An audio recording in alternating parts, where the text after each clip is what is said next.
ఏదో వార్త చూస్తేగా బీఆర్ఎస్ అంటే టీఆర్ఎస్ అవుతుందటగా ఎన్నో ఉండేది 13వ పేజీలో చూసినా. ఓకే, ఇగో బీఆర్ఎస్ మళ్ళీ టీఆర్ఎస్గా మార్పట, పేరు మార్చాల్సిందే అంటున్న పార్టీ శ్రేణులు. బీఆర్ఎస్గా మార్చడంపై తీవ్ర అసంతృప్తి, అసెంబ్లీ ఎన్నికల్లో ఓటమికి అదే కారణమని ఆగ్రహం, పాత పేరు కోసం న్యాయ సలహాలపైన అధిష్టానం దృష్టి. కానీ ఆల్రెడీ బీఆర్ఎస్ను టీఆర్ఎస్గా మార్చాలంటే టీఆర్ఎస్ పేరుతో ఆల్రెడీ ఒక 2-3 పార్టీలు వచ్చినట్టున్నాయి కదా, మరి ఎట్లా లీగల్గా ఎట్లా చూడాలనో దీన్ని.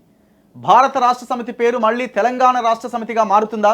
ఈ దిశగా బీఆర్ఎస్ అధినాయకత్వం కసరత్తు చేస్తోందా అంటే అవుననే అభిప్రాయాలే వ్యక్తమవుతున్నాయి. బీఆర్ఎస్గా పేరు మార్చాక తెలంగాణలో అధికారం కోల్పోవడం, రాష్ట్రంలో రోజురోజుకి పార్టీ గ్రాఫ్ తగ్గుతున్న నేపథ్యంలో పేరు మార్పుపైన అధిష్టానం కసరత్తు చేస్తోంది. ఉద్యమ పార్టీగా ప్రారంభమైన టీఆర్ఎస్ను బీఆర్ఎస్గా మార్చాలని ఎవరు చెప్పారు? తెలంగాణ ఆత్మగౌరవ పార్టీ పేరును ఎవరిని అడగకుండా ఎలా మార్చారు? పేరు మార్చడం వల్లే కొంతకాలంగా పార్టీ గ్రాఫ్ పడిపోతూ వచ్చింది. అసెంబ్లీ ఎన్నికల్లో ఘోర పరాజయానికి కారణం కూడా అదే అంటూ ఇటీవల బీఆర్ఎస్ పార్టీ నిర్వహించే సమావేశాల్లో కింది స్థాయి కార్యకర్తల నుంచి ఒక మోస్తరు నాయకుల వరకు అధిష్టానాన్ని నిలదీస్తూ వస్తున్నారు. దీంతో జనానికి పార్టీ దూరం కావడానికి ఇదే ప్రధాన కారణమని భావించిన అధిష్టానం పేరు మార్పే శరణ్యమని భావిస్తున్నట్టుగా తెలుస్తున్నది. ఇక్కడ పేరు మార్పు అన్నది ఒక చిన్న పాయింట్. అది పేరు మార్చడం తప్పే. ఈడ వదిలేసి దేశమంతా మహారాష్ట్రలో అధికారం వస్తుంది, ఒడిశాలో అధికారం వస్తుందని ఈడ పైసలు ఆడబంచిపెట్టి ఈ రాజకీయ అవినీతి దందా ఏదైతే చేసిండో ఇది పూర్తిగా ఈ ఏదో అంటారు కదా, ఎన్ల రాయి తీసినట్టు ఆ వ్యవహారం నడిపించినాడు.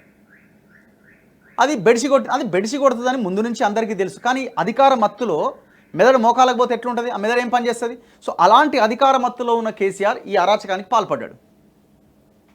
నీ ప్రాంతీయ పార్టీకే దిక్కులేదు, తెలంగాణలో దిక్కులేదు, మహారాష్ట్రలో అధికారం ఎక్కడిది? ఎవడు చెప్పినా ఇన్లే. యాక్చువల్గా ఏంటి అంటే తెలంగాణ సెంటిమెంట్ నుంచి ప్రజల్ని పక్కకు తప్పించి రేపు పొద్దున మళ్ళీ గెలిస్తే ఇగో నేను ఏ నిర్ణయం తీసుకున్నా ప్రజలు నన్ను గెలిపిస్తారు. గతంలో దళితుడే ముఖ్యమంత్రి అన్న గెలిపేయలేదా? టీఆర్ఎస్లో తెలంగాణ పేరే ఉడబీకినా గెలిపేయలేదా? ఆ అహంకార ధోరణితోని ముందుకెళ్ళిండు.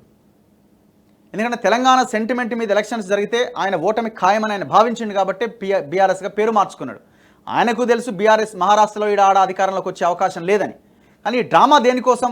మళ్ళీ అధికారం కోసం ఆ డ్రామా కట్టిండు.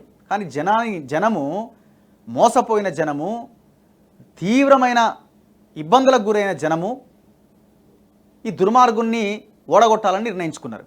ఇప్పుడు పేరు మారిస్తే ఏమవుతుంది? ఇప్పుడు నువ్వు మనుషులు మారాలా, మనసులు మారాలా?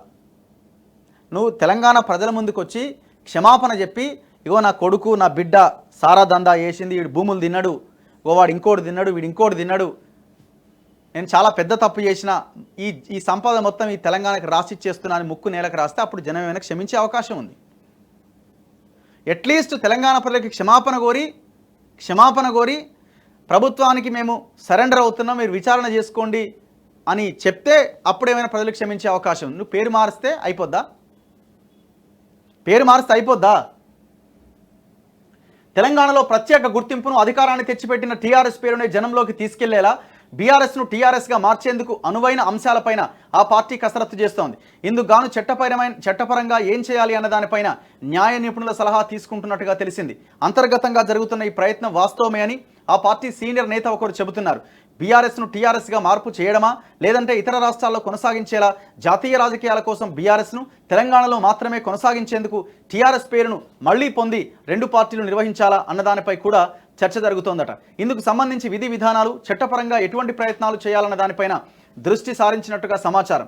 అయితే బీఆర్ఎస్ను టీఆర్ఎస్గా మార్చడం వల్ల తెలంగాణలో తిరిగి తమ మార్క్ సెంటిమెంట్ రాబట్టగలుగుతామని పార్టీ నేతలు అభిప్రాయపడుతున్నారట. నువ్వు తలకాయ కిందికేసి కాలు పైకి పెట్టినా నీ వల్ల కాదు. ఇది నీ పార్టీ పనే గోవిందా.